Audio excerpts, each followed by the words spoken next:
غزہ میں قابض اسرائیلی فوج کی جانب سے فلسطینیوں کا قتل عام جاری ہے۔ غیر ملکی میڈیا رپورٹس کے مطابق شہداء کی تعداد 62,600 سے بڑھ گئی۔ 1 لاکھ سے زائد فلسطینی زخمی جبکہ لاکھوں بے گھر ہو چکے۔ گزشتہ 24 گھنٹوں میں 50 سے زائد فلسطینی شہید اور درجنوں زخمی ہو گئے۔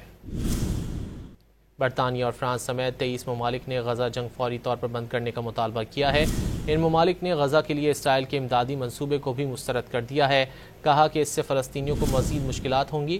ادھر فلسطینی انتظامیہ کے مطابق مسلسل اسرائیلی حملوں کی وجہ سے غزہ میں زندگی مشکل ہوتی جا رہی ہے۔ لاکھوں فلسطینیوں کو روزانہ کی بنیاد پر اسرائیلی حملوں کے خطرات کے ساتھ ساتھ خوراک، پانی اور دواؤں کی شدید قلت کا سامنا کرنا پڑ رہا ہے۔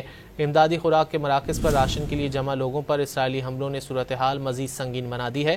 ایندھن کی کمی اور اسپتالوں کی خستہ حالی کی وجہ سے غزہ میں علاج و معالجے کی فراہمی میں شدید مسائل کا سامنا ہے۔